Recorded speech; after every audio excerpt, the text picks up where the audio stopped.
مثلا ان دلوقتي هنكتب مثلا نيو شات. اوكي، وهقول له ايه؟ هقول له والله عاوز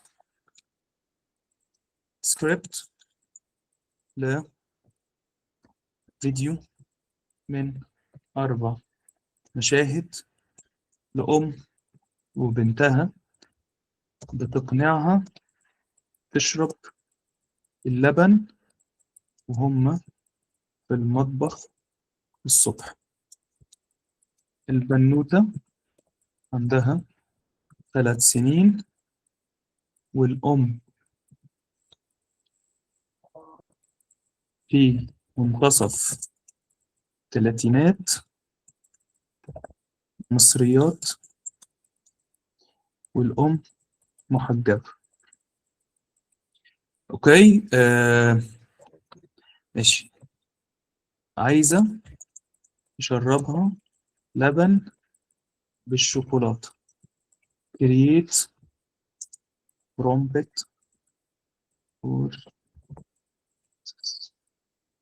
ومش هختار فاست، هختار ايه؟ البرو عشان يعمل لي حاجة محترمة شويتين. for this for نانو. اشوف برضو ايه الموديل اللي انا هشتغل عليه واكتبه له. فبدأ يعمل ايه؟ سكريبت كاركترز مين معايا؟ مودرن كيتشن، ساني مورنينج لايت. اوكي، المشهد الاول كذا كذا كذا كذا، التاني والتالت. بص كده هوبا بقى لبن بالشوكولاته. طب ايه رايك لو عملنا سحر حولنا؟ بص لا مش عايزه، طعمه مش حلو. يلا يا نانو يا قمر اشربي اللبن عشان تبقي قويه، بلا بلا بلا. تمام. وبعدين بدأ يعمل ايه يا شباب؟ بدأ يعمل لي البرومت بتاع كل واحد منهم. ماشي، عمله لي بكيوت وسينيماتيك ستايل، وعمله لي بيكسر انيميشن ستايل. فاحنا مثلا لو عملنا ده كده اوريكم بس بيعمل ايه. هفتح شات جديد مع جيميناي وهختار نانو بنانا زي ما اخترنا، زي ما اشتغلنا قبل كده المره اللي فاتت.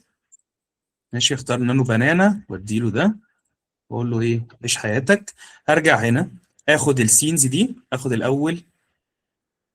تمام، اخد سكريبت كده، اخد كوبي بيست. ماشي، وبعدين اجي على ستوري بورد هنا، اقول له ايه؟ نيو ستوري بورد. بفتح ستوري بورد ده عادي خالص، اي اي. ماشي، وباجي اعمل ايه؟ احكي له القصه هنا. ممكن تقول له القصه، ممكن تقول له والله القصه بس، او ممكن تحط له الايه؟ السينز بتاعتك كمان. بعد كده بتقول له ايه؟ بتقول له كونتينيو. ماشي، يقول لك انت عايزه شكلها عامل ازاي؟ عايزه شكلها ازاي؟ انيميشن ولا مش عارف ايه ولا الكلام ده كله؟ عايزها والله ماشي، خلينا كوميرشال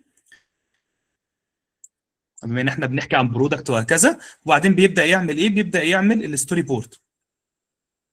لسه هيطلب مني حاجات يعني. هو لسه بيكسر يعني، هو بيفهم اصلا احنا بنعمل ايه، هو بيقرا اللي انا اديته له. ماشي، فده مثلا مشهد من المشاهد اللي هي الايه؟ بتاعت الموضوع. فممكن بقى اخد المشهد ده واقول والله انا عايز اعمل كذا في سين 1 وسين 2، واحول السينز دي. هو ما حوليش هنا، هو حول لصوره واحده، ما حولهاش لسينز. فالسينز 1 2 3 4 5 او 4، اخد كل برومت واشتغل عليهم ان شاء الله فيطلع لي الايه؟ الحاجه اللي انا عايزها. طبعا ده مش شوكولاته، ده فراوله جدا يعني. اوكي، هعمل ايه؟ هو عمل السين بريك داون. ماشي، فانا اعمل كده. هو سماها حليب الشوكولاته السحري، وبعدين عمل الكلام ده كله وكتب السينز. ماشي، فانا مش هراجع دلوقتي، مش وقت المراجعه. هنعمل ايه؟ والله حول لي، بيقول لي مش عارف ايه، لو مش هنقدر نعمل كده ومش هنقدر نرجع حاجه. فاقول له اوكي كونتينيو واشتغل. طب تعالوا كده مثلا ناخد سين 1. ماشي، ونعمله بشات جديد. انا بس عايز اوريك كل حاجه عشان بس تبقوا فاهمين القصه. يعني انا عملت على طول اخترت النانو بنانا واديته السين نفسه. هنا بيختار ايه؟ بيقول لي ايه؟ اختار الايه؟ اختار الستايل اللي انت عايزه في في ستوري بوردر. تمام، فانا هنعمله عايزينه ايه؟ عايزينه كوميك ولا ممكن نغير جوه بعد ما نخلص؟ تمام، خلينا نعمله فوتو ريل. ماشي، كوميرش ولا نعمله انيميتد؟ نعمله انيميتد اول حاجه.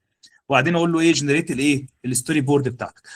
ستوري بوردر اي اي يا شباب في الفري بيديني 2 بروجكتس، والبروجكت الواحد بيديني 6 صور. هو السين عنده ما بيتعملش شوت واحد، السين عنده بيتعمل تقريبا 3 او 4 شوتس. فبالتالي هو يطلع لك هنا دلوقتي ايه؟ 2 سينز تقريبا. ماشي، فده اللي هو فور فري للاسف. ماشي، وتقدر تعمل له اكسبورت، بس طبعا الاكسبورت بتاعه بيبقى عليه ايه؟ ووتر مارك وهكذا. ماشي، شايفين؟ شايفين الجمال ده ايه؟ اول ايه؟ اول سين. ناخد تاني سين. اول سين هي ما كانش عاجبها اللبن، فعجبني جدا الصراحه ان انا بنانا نطلعه.